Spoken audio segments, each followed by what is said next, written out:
नमस्कार। Pink city 360 देख रहे हैं आप। आपके साथ मैं हूं गीतांजलि। बात राजस्थान की कर रहे हैं, जहां पर 4 राज्यसभा सीटों के लिए कांग्रेस और बीजेपी ने उम्मीदवारों का ऐलान कर दिया है। कांग्रेस ने अपने 3 उम्मीदवार घोषित किए हैं, वहीं बीजेपी ने अकेले घनश्याम तिवारी को उम्मीदवार घोषित किया। अब ऐसे में कांग्रेस ने रणदीप सुरजेवाला, प्रमोद तिवारी, मुकुल वासनिक को उम्मीदवार बनाया है और ये तीनों ही कैंडिडेट राजस्थान से बाहर के हैं। ऐसे में कांग्रेस की ओर से राज्यसभा के लिए राजस्थान का कोई भी उम्मीदवार नहीं उतारने पर अब घमासान भी शुरू हुआ। राजस्थान से कोई उम्मीदवार नहीं उतारने पर सीएम गहलोत के सलाहकार और निर्दलीय विधायक संयम लोढ़ा ने ये सवाल उठाए हैं और कांग्रेस पार्टी को पुनर्विचार करने की सलाह भी दी है। आपको बता दें कि संयम लोढ़ा के बाद सांगोद से कांग्रेस विधायक भरत सिंह ने भी सीएम गहलोत को पत्र लिखा, फैसले पर सवाल खड़े किए और बीजेपी प्रदेश अध्यक्ष सतीश पूनिया ने भी बाहरी प्रत्याशी को लेकर कांग्रेस पर कई सवाल उठाए हैं। देखिए खास रिपोर्ट। राजस्थान में कांग्रेस ने राज्यसभा के 3 उम्मीदवारों के ऐलान के बाद आरोप प्रत्यारोप का दौर भी शुरू हो गया। बीजेपी के प्रदेश अध्यक्ष सतीश पूनिया ने तो कांग्रेस उम्मीदवार को लेकर यहां तक कह दिया कि पार्टी में राजस्थान में कोई नेता नहीं है जिसे राज्यसभा का उम्मीदवार बनाया जा सके, इसीलिए वह दूसरे राज्यों के नेताओं को उम्मीदवार बना रही है। नेताओं के बयान देख रहा था, उनके कुछ वीडियोस देख रहा था जो सरकार को समर्थन दे रहे हैं। उनकी पीड़ा उनके लफ्ज़ों में बयां हो रही है। तो मुझे लगता है कि तीनों ही उम्मीदवारों को लेकर कांग्रेस पार्टी के भीतर एक बड़ा असंतोष दिख रहा है और ये असंतोष किसी भी हद तक जा सकता है। सीएम अशोक गहलोत के सलाहकार और विधायक संयम लोढ़ा ने नाराजगी जताई है। उन्होंने कहा कि पार्टी को उम्मीदवारों पर पुनर्विचार करना चाहिए। इस फैसले से राजस्थान की जनता में खासी नाराजगी देखी जा रही है। बनाने से राजस्थान के लोगों में गहरी निराशा है, कार्यकर्ता नाउम्मीद हुए हैं। मैं कांग्रेस पार्टी से गुजारिश करता हूं कि वो पुनर्विचार करें और राजस्थान के किसी भी कांग्रेस नेता या कार्यकर्ता को राज्यसभा में राजस्थान से जाने का अवसर प्रदान करें। ऐसा नहीं करने पर जो चुनाव सामने है अगले वर्ष राजस्थान की विधानसभा के, उसमें भी कांग्रेस पार्टी की संभावनाओं को भारी आघात पहुंचेगा। संयम लोढ़ा के बयान पर पलटवार करते हुए मंत्री गोविंद ने कहा है कि वो एक निर्दलीय विधायक हैं। हम पार्टी के सिपाही हैं। जो भी राष्ट्रीय और प्रदेश नेतृत्व मिलकर फैसले लेते हैं, हम उसका स्वागत करते हैं। कांग्रेस पार्टी के उम्मीदवारों के चयन पर ही भीतरघात विरोध के संकेत दिए जाने लगे हैं। इससे विपक्षी पार्टियों को तंज कसने का मौका मिल रहा है। Bureau report, India news, Rajasthan.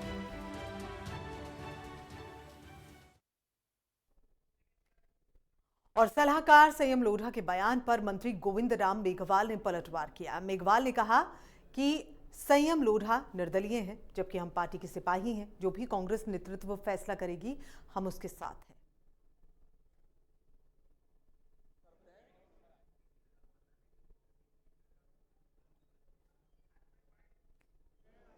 जो पार्टी का फैसला है, हम फैसले के साथ हैं। में हमारा प्रदेश नेतृत्व और राष्ट्रीय नेतृत्व जो भी मिलकर करते हैं, हम उसमें सहमत हैं। संयम जी लोढ़ा देखिए निर्दलीय हैं।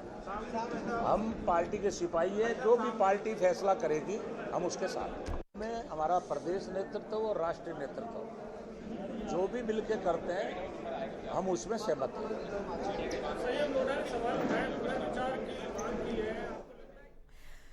तो देखिए अब इस बात को लेकर किस तरह से बयानबाजियां हो रही हैं। मंत्री गोविंद राम मेघवाल ने जो जवाब दिया है, उससे भी अब राजनीति गर्मा गई है। दरअसल संयम लोढ़ा के बयान पर मंत्री गोविंद राम मेघवाल ने ये जवाब दिया है। उन्होंने कहा है कि पार्टी का फैसला जो है वो सर्वोपरि है और जैसा पार्टी कहेगी, हमें वैसे ही आगे काम करना है।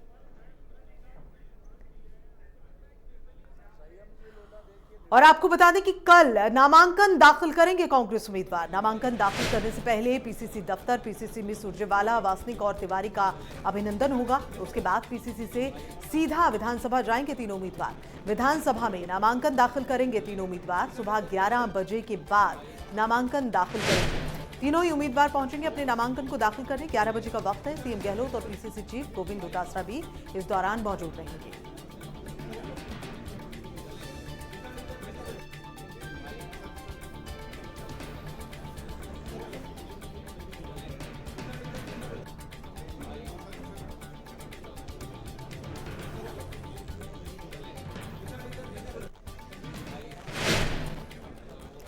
और कांग्रेस राज्यसभा प्रत्याशी रणदीप सुरजेवाला का बयान, राज्यसभा उम्मीदवार बनाए जाने पर उन्होंने आभार व्यक्त किया। सोनिया गांधी, राहुल गांधी का आभार व्यक्त किया, साथ ही मुख्यमंत्री अशोक गहलोत का भी उन्होंने आभार व्यक्त किया। राजस्थान से उम्मीदवार बनाने के लिए उन्होंने धन्यवाद कहा। नामांकन के बाद विस्तार से मीडिया में अपनी बात रखी।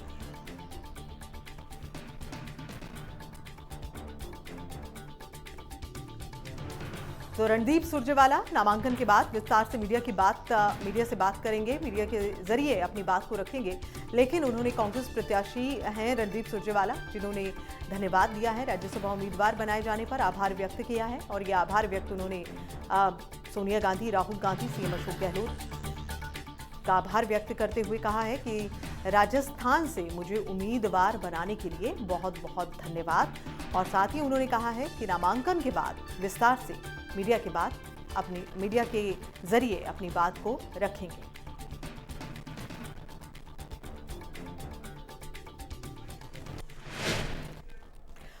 और जयपुर में राज्यसभा चुनाव को लेकर मंत्री परसादी लाल मीणा ने बयान दिया। उन्होंने कहा कि कांग्रेस राष्ट्रीय पार्टी है और राष्ट्रीय स्तर की राजनीति को देखकर फैसला किया गया है।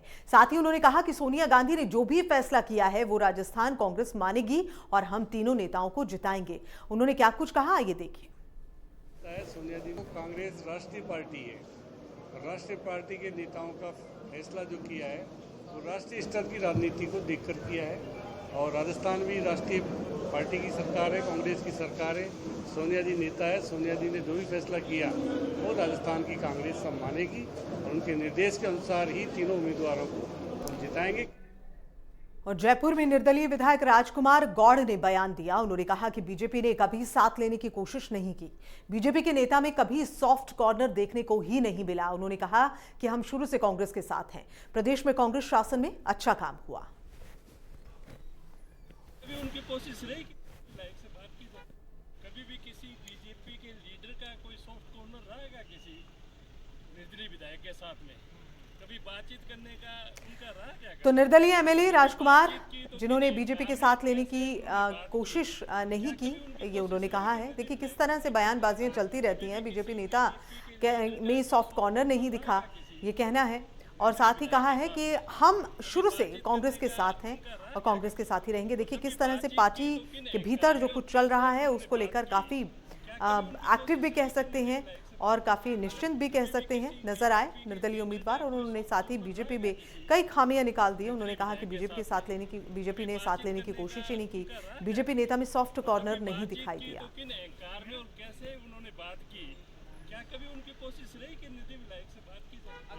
और वो ये भी कहते हैं कि हम शुरू से कांग्रेस के साथ हैं और कांग्रेस के साथ ही हम रहेंगे।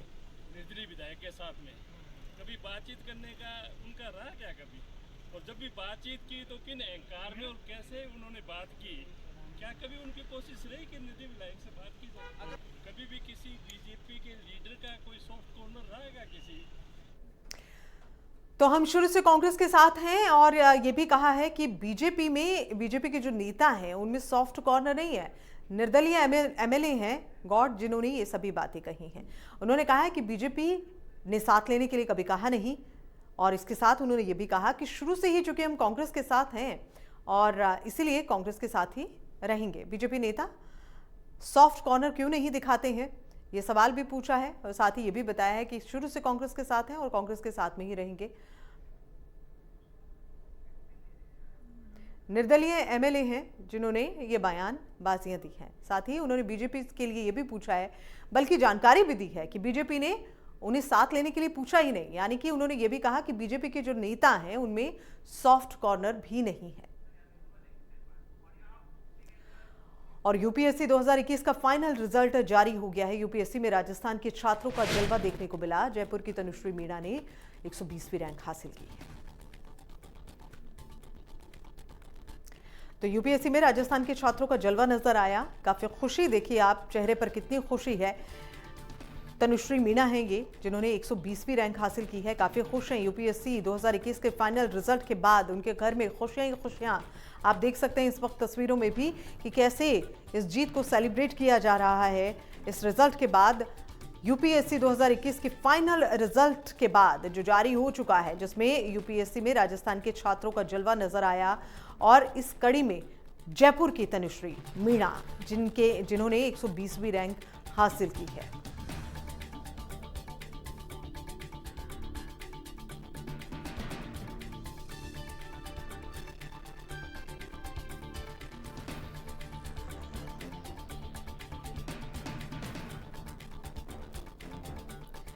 तो यूपीएससी में राजस्थान के छात्रों का जलवा लगातार देखने को मिला। जयपुर की तनुश्री मीणा, जिनकी तस्वीरें भी इस वक्त आप देख रहे हैं, परिवार के चेहरे पर खुशी भी देख रहे हैं क्योंकि 120वीं रैंक हासिल की है तनुश्री मीणा ने।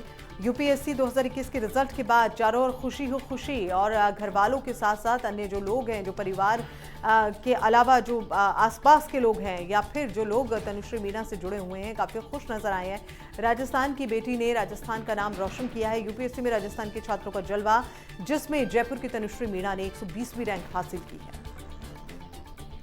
तो इस रैंक को हासिल करते हुए राज्य को गौरवान्वित किया है। जहां तनुश्री मीणा ने, वहां परिवार वाले भी खासा खुश नजर आ रहे हैं। सेलिब्रेशन आप देख सकते हैं चल रहा है, सेलिब्रेट करते इस रिजल्ट के बाद।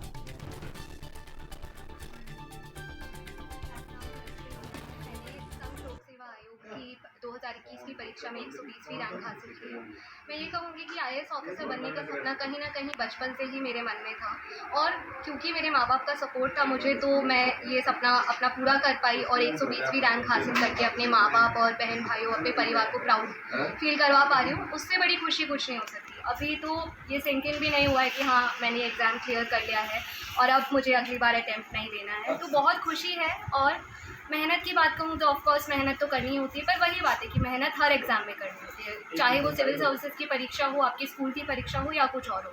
ज़िंदगी में मेहनत हमेशा आपको करनी पड़ेगी हर चीज़ के लिए, तो मेहनत से कभी आप पीछे नहीं हट सकते। तो बस लगे रहिए, करते रहिए, आज नहीं तो कल आप ज़रूर सफलता हासिल कर पाएंगे। और जयपुर के जमवारामगढ़ में किसान का बेटा आईएएस बना है। आपको बता दें कि जमवारामगढ़ के खवारानी के नारायण शर्मा आईपीएस बने हैं और प्रहलाद नारायण शर्मा ने भारतीय प्रशासनिक सेवा आईएएस में 104वीं रैंक हासिल की है। क्षेत्र का नाम रोशन कर दिया है। प्रहलाद नारायण शर्मा को बधाई देने वालों का तांता लगा है। तो किसान का बेटा आईएएस बना है, यूपीएससी में 104वीं रैंक हासिल की है, और इसके बाद न केवल प्रदेश बल्कि पिता के लिए भी ये बहुत ही गर्व की बात है। और किसान का बेटा आईएएस बने तो जाहिर सी बात है कि ये अंदाज़ा लगाया जा सकता है कि कितना परिश्रम रहा होगा, सफ़र इतना आसान नहीं रहा होगा, चुनौतियां रही होंगी, लेकिन सभी चुनौतियों को दरकिनार कर किसान के इस बेटे ने अपना नाम रोशन किया है, पूरे प्रदेश का नाम रोशन किया है और यूपीएससी में 104वीं रैंक हासिल की है। तो बधाई देने वालों का लगातार तांता लगा हुआ है, सभी के चेहरे पर खुशी है। और यूडीएच मंत्री शांति धारीवाल ने वन एवं पर्यावरण मंत्री हेमाराम चौधरी की मौजूदगी में सिल्वन जैव विविधता परियोजना तृतीय चरण आगरा रोड का वर्चुअल शिलान्यास किया। इस दौरान नगरीय विकास मंत्री शांति धारीवाल ने कहा, मुख्यमंत्री अशोक गहलोत की बजट घोषणा को मूर्त रूप देने के लिए जयपुर विकास प्राधिकरण द्वारा 113 हेक्टेयर भूमि पर सिल्वर जैव विविधता वन का जो विकास है हो रहा है। और इस अवसर पर धारीवाल ने कहा कि मीलों तक बसी हुई आबादी और कॉलोनियों को फायदा मिलेगा, साथ ही शुद्ध वायु मिलेगी, ऑक्सीजन विकसित होगा और इसके साथ ही अनेक फायदे मिलेंगे। आपको बता दें कि वन क्षेत्र में विकास के लिए 760 लाख का व्यय किया जाना प्रस्तावित है, जिसमें 397 लाख सिविल कार्यों, 363 लाख वानिकी विकास और संधारण के लिए प्रस्तावित है।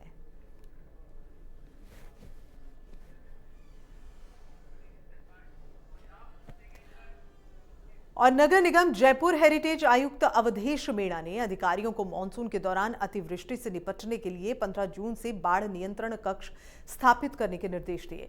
बाढ़ नियंत्रण कक्ष फायर स्टेशन घाट, गेट, आमेर और बनी पार्क में स्थापित किए जाएंगे। साथ ही 24 घंटे के लिए 3 पारियों में पर्याप्त स्टाफ भी नियुक्त किए जाएंगे। आयुक्त मीणा ने बाढ़ नियंत्रण के लिए अधिकारियों के साथ बैठक की है, पूर्व तैयारियों को लेकर आवश्यक दिशा निर्देश दिए। आयुक्त मीणा ने गोताखोरों और तैराकों की मोबाइल मोबाइल नंबर समेत लिस्ट तैयार रखने और शहर की पुरानी जर्जर हवेलियों का निरीक्षण करने के निर्देश दिए हैं।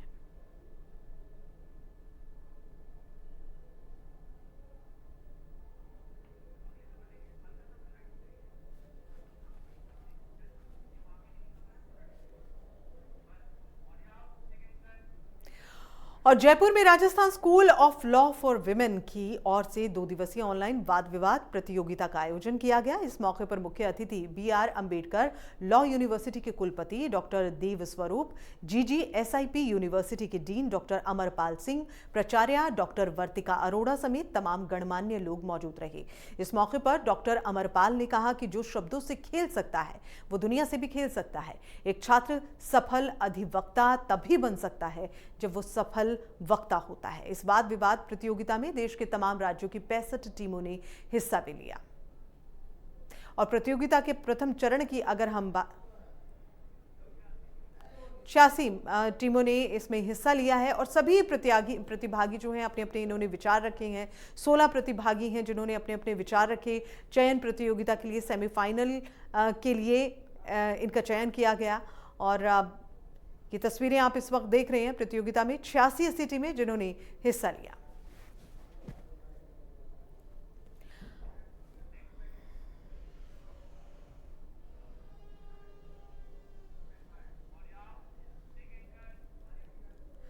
मंकी पॉक्स का वायरस जितनी तेजी से फैल रहा है उससे दुनिया के सभी देशों की टेंशन बढ़ गई है। अभी तक ये 200 से ज्यादा देशों को अपनी चपेट में ले चुका है, लेकिन गनीमत है कि भारत में अभी तक इसका वायरस नहीं नजर आया है। देखिए खास रिपोर्ट। मंकी पॉक्स ने बढ़ाई दुनिया की टेंशन। 200 देशों में फैला monkey pox virus. Monkey pox अफ्रीकी देशों और यूरोप में अपने पैर तेजी से पसार रहा है। विश्व स्वास्थ्य संगठन के मुताबिक 200 देशों में मंकी पॉक्स का वायरस फैल चुका है। इसको लेकर कई देशों में अलर्ट जारी किए गए हैं। ऐसे में भारत में इस बीमारी के फैलने का खतरा हो सकता है, क्योंकि भारी संख्या में लोग विदेशों में आवाजाही करते हैं। तो वहीं इसको लेकर राजस्थान में भी चिकित्सा विभाग अलर्ट पर हो गया है। स्वास्थ्य मंत्री प्रसादी लाल मीणा ने कहा, अगर कोई भी मामला आता है तो इसके लिए विभाग सतर्कता बनाए हुए है। देश ने कोरोना महामारी से मुकाबला किया, अगर मंकी पॉक्स का भी वायरस कोई आता है तो उससे भी मुकाबला किया जाएगा। तो कांग्रेस राष्ट्रीय पार्टी है। राष्ट्रीय पार्टी के नेताओं का फैसला जो किया है वो राष्ट्रीय स्तर की राजनीति को देखकर किया है। और राजस्थान भी राष्ट्रीय पार्टी की सरकार है, कांग्रेस की सरकार है। सोनिया जी नेता है। सोनिया जी ने जो भी फैसला किया वो राजस्थान की कांग्रेस सब मानेगी और उनके निर्देश के अनुसार ही तीनों उम्मीदवारों को हम जिताएंगे। देश में अभी कोई भी मंकी पॉक्स का मामला नहीं आया है, लेकिन जितनी तेजी से वह एक देश से दूसरे देश में फैल रहा है उसने सरकार की चिंता जरूर बढ़ा दी है। Bureau report, India news, Rajasthan.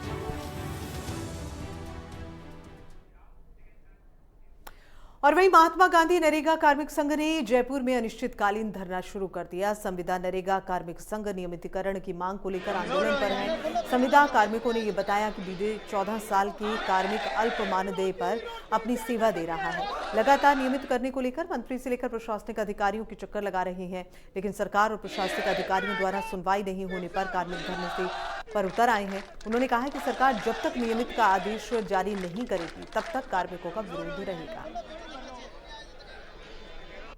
हमारी एक ही मांग है, ओनली नियमितीकरण, क्योंकि विगत 14 वर्षों से हम अल्प मानदेय पर कार्यरत हैं और हमारी सरकार से एक ही मांग है कि हमको अब नियमित किया जाए।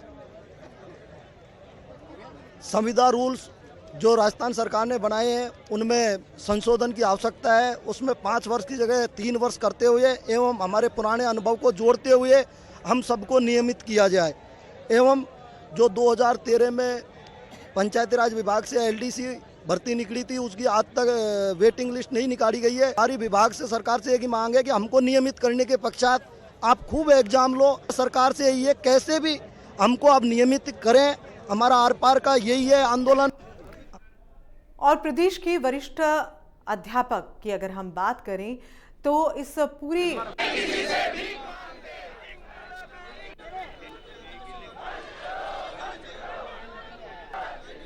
शहीद स्मारक पर अनिश्चितकालीन महापड़ाव जो है शुरू हो चुका है। अल्प मानदेय पर ये कार्मिक काम कर रहे हैं और इनका कहना है कि इनका मानदेय बढ़ाया जाए और नियमितीकरण की मांग को लेकर भी ये महापड़ाव है। तो प्रदेश के वरिष्ठ अध्यापक राजस्थान शैक्षिक सेवा नियम 2021 को लेकर शिक्षक विरोध जता रही हैं। नियम 2021 में सेवारत शिक्षकों की पदोन्नति में यूजी और पीजी में समान विषय की अनिवार्यता की गई है। शिक्षक पदोन्नति संघर्ष समिति ने ये बताया है कि इस नियम से प्रदेश के 1 लाख शिक्षक प्रभावित हैं। साथ ही उन्होंने बताया कि शिक्षा मंत्री बीडी कल्ला के नियमों के संशोधन का आश्वासन दिया। साथ ही उन्होंने कहा कि जब तक मांगे पूरी नहीं होती तब तक आंदोलन जारी रहेगा। उन्होंने कहा कि आज शहीद स्मारक पर शिक्षक धरना दे रहे हैं, कल शिक्षा संकुल में विरोध प्रदर्शन किया जाएगा।